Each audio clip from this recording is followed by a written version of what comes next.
Good evening and welcome to Doordarshan Kendra Kohima. I am Zijinya Mehta with the news. First, the headlines. President Draupadi Murmu urges Engineering Export Promotion Council to help make India a leading innovation economy.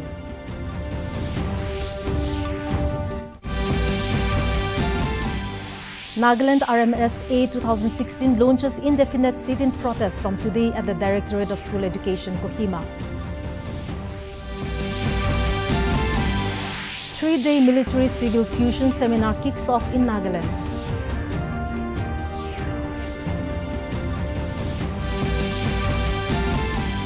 Ministry of Labour and Employment organizes awareness program on Employees Provident Funds and PM Viksit Bharat Rozgar Yojana scheme in Kohima. And now the news in detail. President Draupadi Murmu today urged the citizens to make India the center of global business and knowledge once again. The president said this while addressing the Platinum Jubilee celebrations of the Engineering Exports Promotion Council EEPC in New Delhi. President Murmu stressed the need for the Indian economy to be more self-reliant and excel in exports. She said that the foundations laid for Atmanirbhar Bharat during the COVID era have been continuously delivering. She added that a key dimension of Atmanirbhar Bharat should be where the impact of global instability is felt the least upon the national economy. Commerce and Industry Minister Piyush Goyal has emphasized that businesses should focus on Swadeshi products, as this will not only help India's growth but also strengthen the country's financial security. Addressing the 56th EEPC India National Awards in New Delhi today, Goyal said that regardless of the challenges arising in the global situation, India remains united as a nation. The minister also recalled that on 15th August, Prime Minister Narendra Modi gave a clarion call for Swadeshi products, stressing the importance of innovation. Goyal said that the country's 1.4 billion people, businesses and trade should focus on Made in India products. He also highlighted that the country's strength relies on trade and the MSME sector, which forms the backbone of the country's businesses.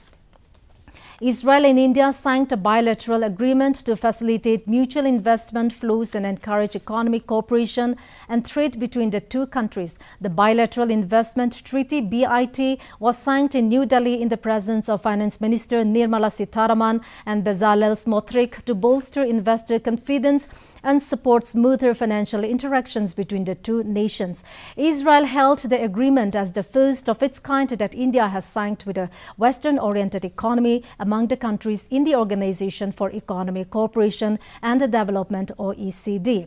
Last year, India signed similar agreements with the United Arab Emirates, UAE and Uzbekistan. In response to the continued silence and inaction of the government of Nagaland in addressing the long-standing and legally resolved issue concerning their service benefits and rightful dues adjudged by the Supreme Court of India, the RMSA 2016 teachers have been compelled to launch a full-face indefinite sit-in protest for justice and accountability beginning from today at the Directorate of School Education.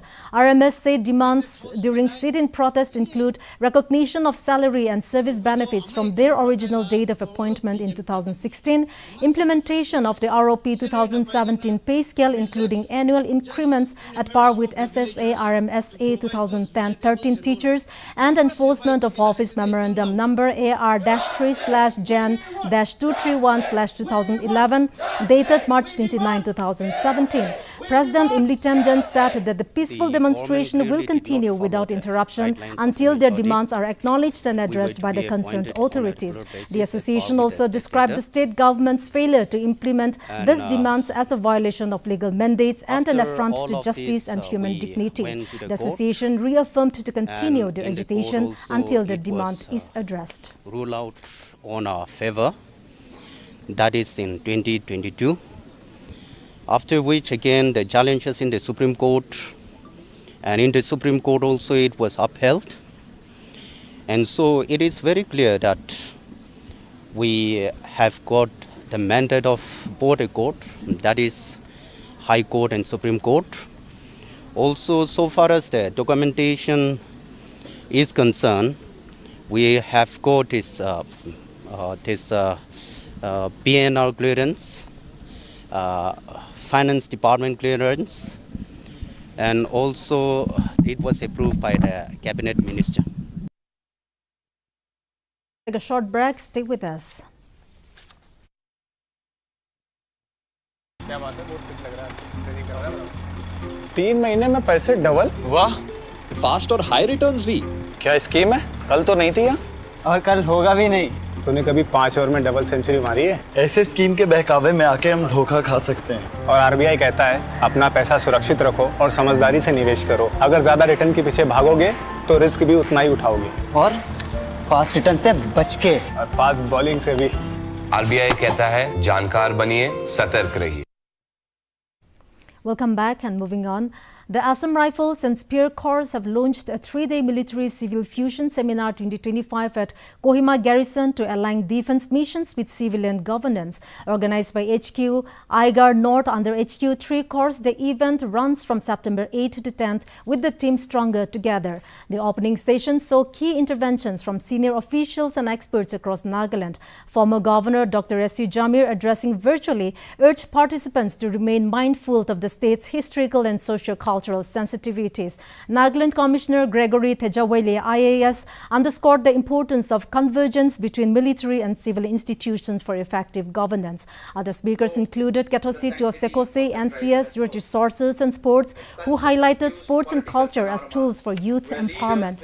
Rendemo N. Shitoi from NSDMA, who pressed for joint disaster response frameworks. Engineer Imnamiran from PWD, who advocated innovative connectivity projects, and Dr. Mereninla Sandlem, Principal Director, Health and Family Welfare, who stressed collaboration to improve healthcare access in remote areas. The seminar aims to foster dialogue, strategy and partnership between the armed forces and civil administration, reinforcing the role of Assam Rifles and Spear Corps in supporting peace, development and welfare across Nagaland. I am very conscious of the fact that Dr. Zamir is a towering personality and I am no match to his intellectual prowess and statesmanship experience.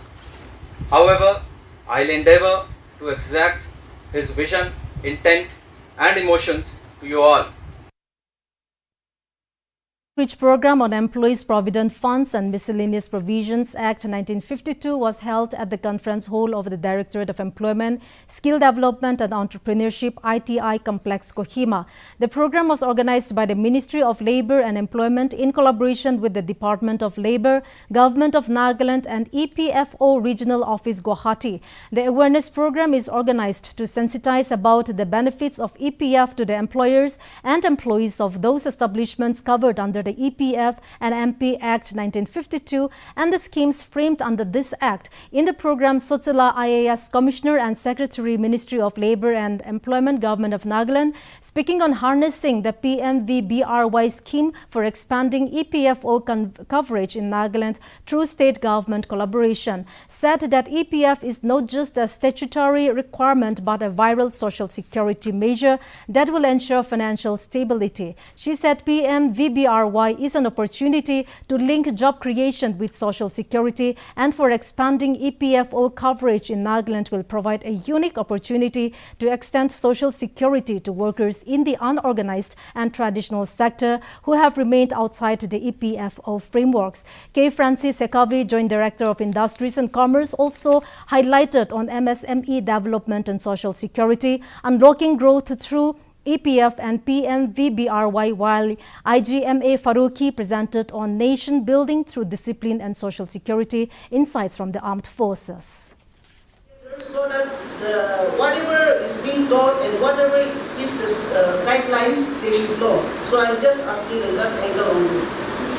So like it will also encourage saving during their services and provide security after retirement. This is mean for the employers. Meanwhile, the Ministry of Labour and Employment today signed a memorandum of understanding in New Delhi with a private company to enhance employment and skill development for the youth. The MOU was signed in the presence of Union Minister Dr. Mansukh Mandaviya. Speaking on the occasion, Dr. Mandaviya underlined the importance of job creation and employment generation as key pillars of strong and self-reliant India.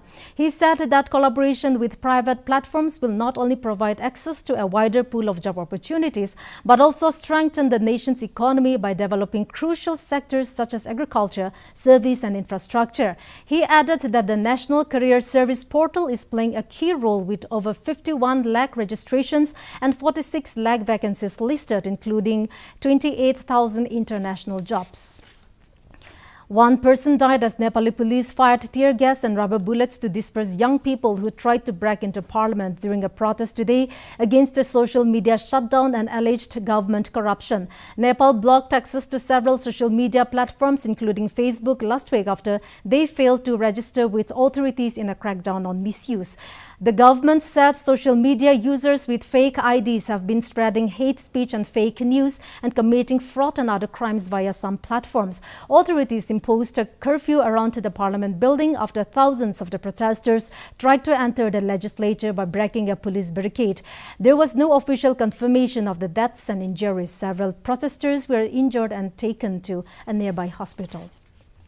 In the Men's Asia Cup Hockey Championship, India won their fourth title by a convincing 4-1 win over South Korea in an exciting final at Rajgir Hockey Stadium in Bihar. With this win, India has ended the 8-year-long wait to regain supremacy on the continent.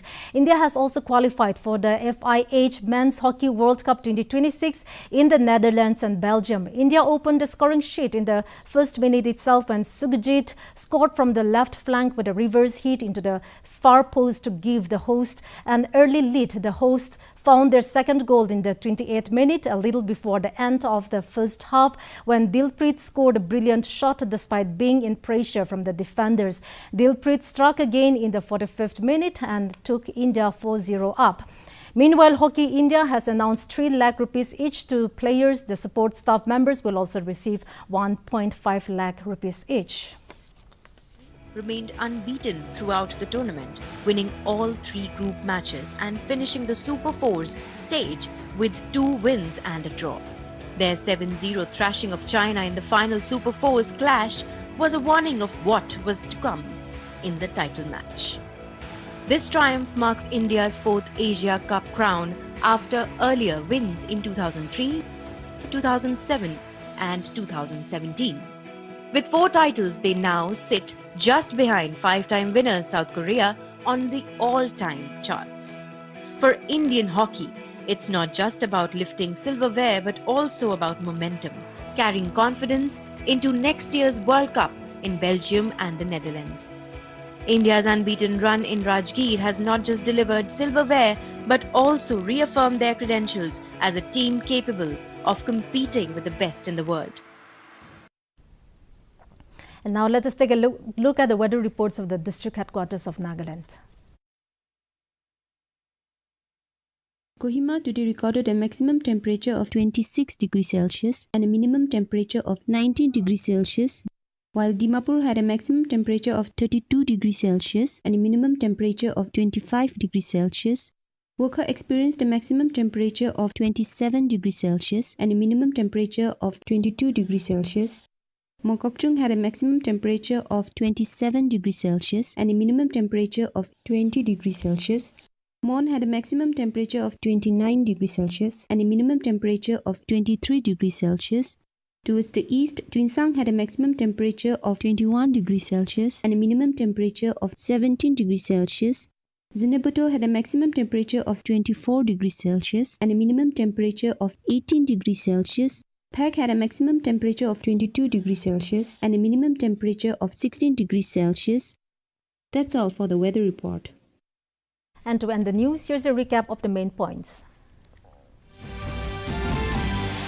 President Draupadi Murmu urges Engineering Export Promotion Council to help make India a leading innovation economy.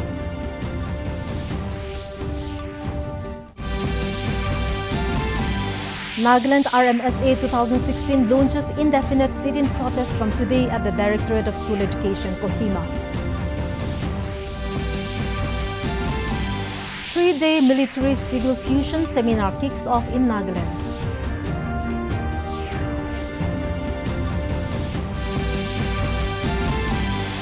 And Ministry of Labour and Employment organizes awareness program on Employees Provident Funds and PM Viksit Bharat Rozgar Yojana scheme in Kohima. And with this, we have come to the end of this evening's bulletin. Thanks for watching. Good night.